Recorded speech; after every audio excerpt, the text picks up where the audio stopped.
26 రోజులు నిరాహార దీక్ష చేసినా కానీ ధర్మేంద్ర ప్రధాన్ గారు రిజైన్ చేయలేకపోయారన్నది వాస్తవం. ఎన్నో లక్షల మంది యువత రోడ్డెక్కి పోరాటం చేసినా కానీ ఒక మంత్రిని కుర్చీ దించలేకపోయారన్నది వాస్తవం. ప్రతి రాష్ట్రంలో విద్యార్థులు రోడ్లెక్కి మినిస్టర్ డౌన్ మినిస్టర్ రిజైన్ చేయాలని చెప్పి ఎన్ని నినాదాలు చేసినా ఎన్ని పోరాటాలు చేసినా ఒక మంత్రిని కుర్చీ నుంచి దించలేకపోయారన్నది వాస్తవం. ఎంతో మంది ఎన్నో పొలిటికల్ పార్టీలు కూడా రోడ్లెక్కి పోరాటాలు చేసి నినాదాలు చేసి మీడియా కవరేజ్ వచ్చినా గానీ ఒక మంత్రిని కుర్చీ నుంచి దించలేకపోయారన్నది వాస్తవం. ఈ ఉద్యమమే కాదు, అంతకుముందు రైతుల ఉద్యమం అప్పుడు కూడా అగ్రికల్చర్ మినిస్టర్ కుర్చీని దించలేకపోయారన్నది వాస్తవం. అంతకుముందున్న అన్నాజారే యాంటీ కరప్షన్ మూవ్మెంట్ అప్పుడు కూడా ఒక మంత్రిని కుర్చీ దించలేకపోయారన్నది వాస్తవం. సో ఈ అన్ని సంఘటనల నుంచి మనం నేర్చుకోవాల్సింది ఏంటంటే, మీరు ఎన్ని డిమాండ్లు పెట్టినా ప్రభుత్వాలు యాక్సెప్ట్ చేస్తాయి, కానీ ఒక మంత్రిని రిజైన్ చేయమనే డిమాండ్ మాత్రం మీరు పెడితే ప్రభుత్వాలు ముందుకు రావు అన్నది వాస్తవం. ఎందుకంటే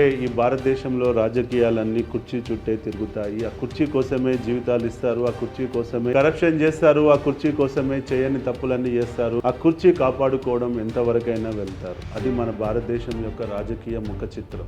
ఇది మీ అందరికీ అర్థమై ఉంటుందని నేను అనుకుంటున్నా. ఎందుకంటే మన దేశంలో రాజకీయాలకు ఉన్నటువంటి ఇంపార్టెన్స్ ఎక్కువ. అదే వేరే దేశంలో ఒక ప్రధానమంత్రి రోడ్డు మీద నడుస్తూ వెళ్ళినా కానీ ఎవరు పట్టించుకున్నటువంటి పరిస్థితి. కానీ ఇక్కడ మాత్రం ఒక గల్లీ లీడర్ రోడ్ ఎక్కితే కూడా లక్షల కొద్ది సెల్ఫీలు తయారవుతాయి, సోషల్ మీడియాలో అప్లోడ్ అవుతాయి. అది మన భారతదేశం యొక్క దీనమైనటువంటి రాజకీయ పరిస్థితి. సో ఇక్కడ మీరు గ్రహించాల్సింది ఏంటంటే, మీరు ఎన్ని డిమాండ్లైనా పెట్టండి, కానీ కుర్చీ మాత్రం దిగమని మాత్రం అనకండి. ఒక ముఖ్యమంత్రిని కానీ ఒక మంత్రిని కానీ ఒక ప్రధానమంత్రిని కానీ మీరు కుర్చీ దించాలనే ప్రయత్నం చేస్తే మీరు యాంటీ నేషనల్ అవుతారు, మీరు దేశద్రోహులు అవుతారు, మీ మీద కఠినమైన చర్యలు తీసుకోబడతాయి, మీ మీద జీవితాంతం మానిటరింగ్ ఉంటుంది. తద్వారా మీరు ఇంకా భవిష్యత్తులో ముందుకెళ్లే పరిస్థితి ఉండదు. ఇది మన భారతదేశం యొక్క ముఖ చిత్రం. కాబట్టి ఎన్ని ఉద్యమాలు జరిగినా ఎన్ని నిరసనలు జరిగినా ఒక కుర్చీని మాత్రం మనం కదలపలేము, కుర్చీ నుంచి మనం దింపే అవకాశం లేదు అన్నది మనం ఆలోచించాలి. ఇలాంటి భారతదేశ రాజకీయ వ్యవస్థలో మనం ముందుకెళ్లాలని కోరుకోవడం, మనము